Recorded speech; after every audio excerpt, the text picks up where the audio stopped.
And welcome back to EDH Deck Building. I am your host, Demo, and this is 10 cards you should be putting in your Commander decks, episode 58. And we are starting off this week with Scythe of the Wretched, 2 mana, artifact equipment. Equipped creature gets +2/+2 and has equip 4. Whenever a creature dealt damage by equipped creature this turn dies, return that card to the battlefield under your control. Attach Scythe of the Wretched to that creature. That's a pretty powerful ability. And obviously it'd be fun to just throw this on any creature. And if your opponents want a chump block or something, you're then going to get their creature. The fact that you have to reattach it to the new creature slows you down quite a bit, right? Equip 4, that's not nothing. However, where I think this is particularly good is in any commander where you can deal direct damage. This doesn't have to be combat damage. So for example, Kelsey and the Plague, right? It's going to be dealing direct damage to a creature. You just tap it to deal 1 damage to a creature you don't control. When that creature dies this turn, you get an experience counter. So you're already doing that theme, right? And it's likely you will put lots of death touch effects in that deck so that you can just hit for 1 damage and kill that creature. So you put a Scythe of the Wretched on your commander, and now you will be gaining control of those creatures when you kill them. Nice added bonus there. I think there's probably a few commanders with it where this will probably fit in that theme. Moving on to number 2 this week, though, it's Seance, 2 white enchantment. At the beginning of each upkeep, you may exile target creature card from your graveyard. If you do, create a token that's a copy of that card, except it's a spirit in addition to its other types. Exile it at the beginning of the next end step. This is just one of my personal favorites. I actually made a modern deck that was a Seance deck. Essentially, the theme was I just have a whole bunch of really value-y ETB creatures, and everyone knows I love that kind of theme. So I have an Eternal Witness, for example. I play it, use its ETB ability by returning something to my hand, and then it just dies. Whenever it dies, doesn't really matter. I'll chump with it, whatever. It goes to my graveyard. After my graveyard has filled up quite a bit, that's when I play Seance. And the important wording on Seance is at the beginning of each upkeep, which of course in Commander is extra good. That means on everyone's upkeep, you get to take a creature out of your graveyard, and it is a may. You can, if you want to, if there's an effect you want. I get that Eternal Witness back on my opponent's upkeep, get that ETB. I can use it as a chump blocker too. It's going to get exiled at the beginning of the next end step. This doesn't give haste or anything like that. You can't attack with it. So cheating in giant creatures that you can swing with isn't necessarily the best way to use this, I don't think. I really like the ETB thing.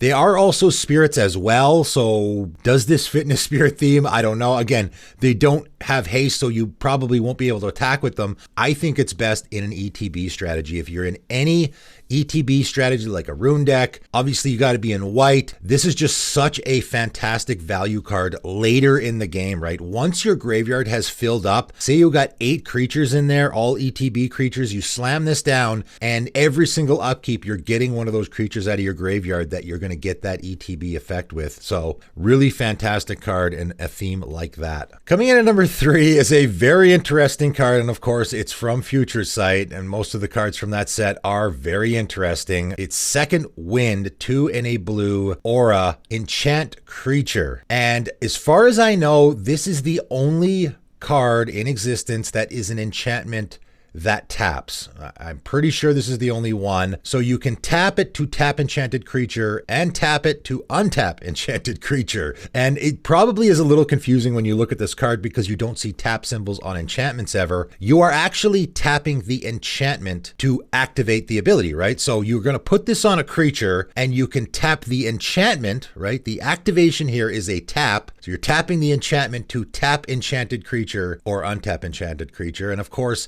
why I like this card, other than the fact that it's very unique, is that you can do both here, right? So if you have a creature that you both want to be tapping and untapping, maybe an inspired creature, this is great. However, you can use this on your opponent or your creature. That's why I like it, right? If you're in a situation where your opponent's got a big scary attacker, maybe a Blightsteel Colossus, you throw this on their Blightsteel Colossus, and then on their turn, before they can attack, you activate this to tap enchanted creatures. So you tap down their Blightsteel Colossus so they can't attack with it. Or maybe I'm playing an Arcanist the Omnipotent deck. Now I can put this on my commander, tap to draw 3 cards, and then I can tap my second wind to untap the enchanted creature, right? My Arcanist. I know it gets a little confusing, but I'm untapping my commander and then I can tap it to draw 3 cards again. So really interesting, unique card that I think could fit in a few decks. Coming in at number 4, Sears Vision, 2 blue and a black enchantment. Your opponents play with their hands revealed. To me, that is just a very effective thing to have in a commander game. Having all 3 of your opponents or more sitting there with their hands revealed and you just know everything that's in their hand is just really handy. I think it's really underrated knowing what all your opponents have all the time. It can be a massive advantage, but also you can sacrifice Sears Vision, look at target player's hand and choose a card from it. Now, of course, you already know what's in their hand because they're playing with their hands revealed. You're basically just using this to choose a card in their hand that they have to discard. So you're just sitting there for the whole game, seeing what's in your opponent's hands. And as soon as they draw a card that you really don't want them to have, right? They draw a Crater Hoof or an Expropriate or combo piece. Now you can just sacrifice this to get rid of it. So I just think this is a really handy card in a commander game if you can find room for it in one of your decks. Next up, we got Serenity, 1 and a white enchantment. And this is very simple. At the beginning of your upkeep, destroy all artifacts and enchantments. They can't be regenerated. Pretty simple effect here and very unique in that it is an enchantment that is doing this, right? Only 2 mana. Now, I already talked about Planar Collapse in this series. Both of these cards are very similar and I like them a lot because they're a very inexpensive way to get this effect. This is 2 mana to destroy all artifacts and enchantments. And then also it is on a permanent, right? So again, if you're in like a Lurrus deck, for example, you can recast this from your graveyard, right? You can get it back into play if you want to again, wipe all the artifacts and enchantments. Now, of course, you have to wait for your upkeep. So you're going to play it and you got to wait a whole turn before you can use it. I think in most cases, that's not going to be a particularly bad situation. In a Lurrus deck, I can then, if my opponents destroy it before my upkeep, I can just play it again the next turn and they have to keep getting it off the board, right? So I like that it is a really inexpensive way to kill all artifacts and enchantments, but also the fact that it's an enchantment itself and you can keep getting it out of the graveyard with other effects is also very useful. Coming in at number 6, Shimmering Ifrit, 2 and a blue. Ifrit 2/2 with flying and phasing. And whenever Shimmering Ifrit phases in, target creature phases out. So phasing, of course, is a very old ability. They do have lots of phases out effects now in Commander. They've been printing new cards like that, but they haven't actually been printing stuff with the ability of phasing. That is a very old ability that a lot of newer players don't know how it works. So how actual phasing works is on your untap, this creature either phases out or phases in, right? So it happens on untap, and of course you can't do anything during your untap phase. So just like with that, you can't react to any sort of phasing effect. It just happens, all right? So if a creature has phasing, if it's already on the battlefield phased in, it will phase out, and if it's phased out, it will phase in. It just alternates back and forth, phase in, phase out every single turn. The ability can be very usable, having a creature that alternates being in play. However, what I particularly like about Shimmering Ifrit is when it phases in, target creature phases out. And this is anyone's creature, which I really like. You can use this to phase out an opponent's creature.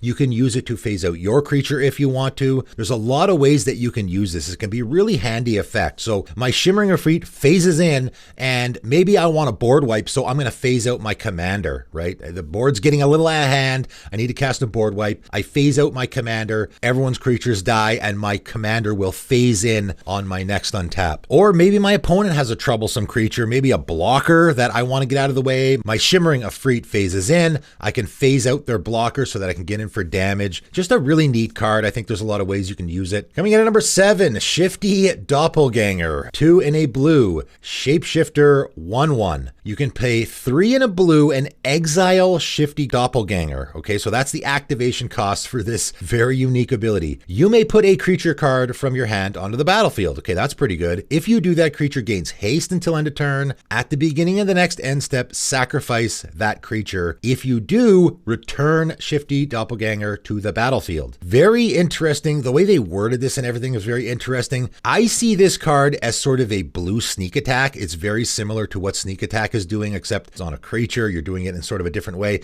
It is a little more mana intensive. You have to pay 4 mana, but paying 4 mana to put a 6 or 7 or 8 drop creature into play is is pretty good, especially if you can swing with it right away. It's just a very unique effect in blue. You know, it is through the breach, you know, sneak attack sort of effect in blue. It's very interesting that your Shifty Doppelganger itself is exiling itself and then coming back into play. It is a sacrifice on the end step trigger, which can be good, you know, a lot better than an exile trigger, so you can get a dies effect. It's a very unique card. Not exactly sure where you use it. Coming in at number 8 is another very unique blue shapeshifter type of effect. Shape Stealer, blue and a blue, shapeshifter spirit. And you do not often see shapeshifters that have another creature type. That's actually very rare. It's a 1/1. However, whenever Shape Stealer blocks or becomes blocked by a creature, change Shape Stealer's base power and toughness to that creature's power and toughness until end of turn. That's actually a really powerful ability, right? So if I have this, let's say just as a blocker, it's just sitting there, right? I had a 1/1 creature just sitting there, not very threatening. Any creature my opponent attacks with, assuming it has the same power and toughness, I can now kill it because they're going to attack with a 5/5 creature I block with my Shape Stealer.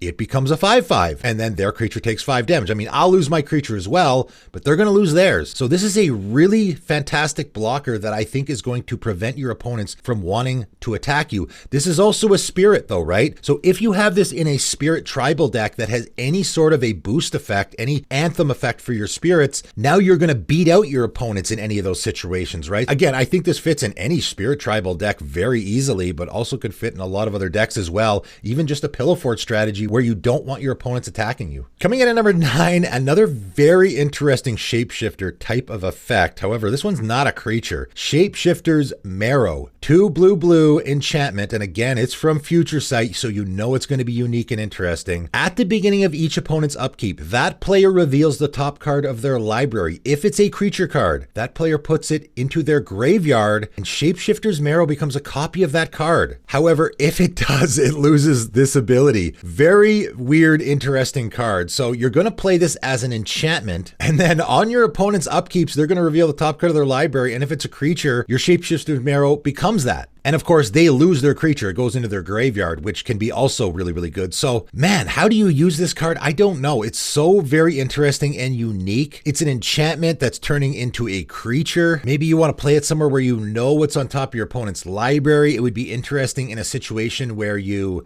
unexpectedly absent, put your opponent's commander like 2 deep or 3 deep into their library, or even on top of their library. And then, once they've done that, like a lot of times when you cast unexpectedly absent or some effect that puts a creature on top of the library, like their commander, sometimes they'll put it back in the command zone because they don't want to risk anything. Or sometimes they'll just be like, okay, well, I'll draw it next turn. You play your Shapeshifter's Marrow after they decide to leave it on top of their library. Now your Shapeshifter's Marrow becomes a copy of their creature and their commander has to go in the graveyard, which in that case, they'll probably then put it into the command zone, right? So this could be really interesting in a deck where you are putting your opponent's creatures on top of their library, I think. I sort of did that in a Paco and Hal Dan deck, right? And when I did that deck, I had a lot of effects that I could put stuff on top of my opponent's libraries because I knew I would be exiling it with my Paco, but just a really interesting, unique card in general. And coming in at number 10 this week, another really unique, interesting card is Shrouded Lore. 1 black mana sorcery. Target opponent chooses a card in your graveyard. You may pay a black. If you do, repeat this process, except that opponent can't choose a card already chosen for Shrouded Lore, then put the last chosen card into your hand. So very weird wording here. It can be a little confusing. Basically what happens, you pay the black for this, and then an opponent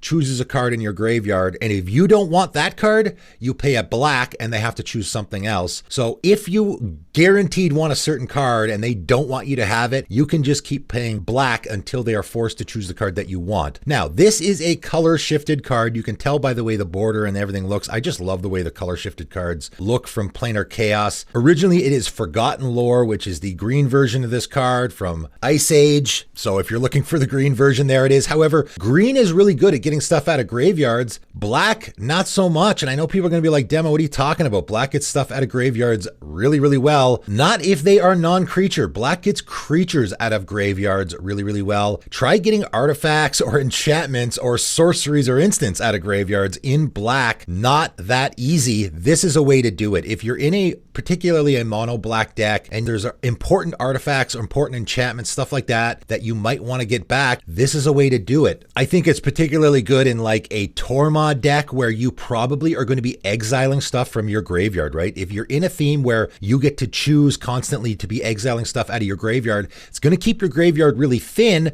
so it's going to keep those choices really, really low, right? If you only have one card in your graveyard, you're guaranteed to get that one, and for only one black mana, that's pretty good. Also, this is just a great politics card. Maybe your opponent wants you to have that certain card. The board is looking troublesome, you need a removal spell, you tell your opponent, hey, I got a Shrouded Lore here, you just let me have that damnation back out of my graveyard so I can cast a board wipe, and they're absolutely going to do it for you. So this is just a great card in a Commander game in general because you can use the politics angle and your opponent will let you have the card that you're looking for. Really interesting card, I think, and that is it for today. 10 more cards you should be putting in your Commander decks, and if you are thinking of purchasing any of these cards, I have a TCG Player link. Give it a click, it helps support the channel, but that is it for today, and thanks for tuning in.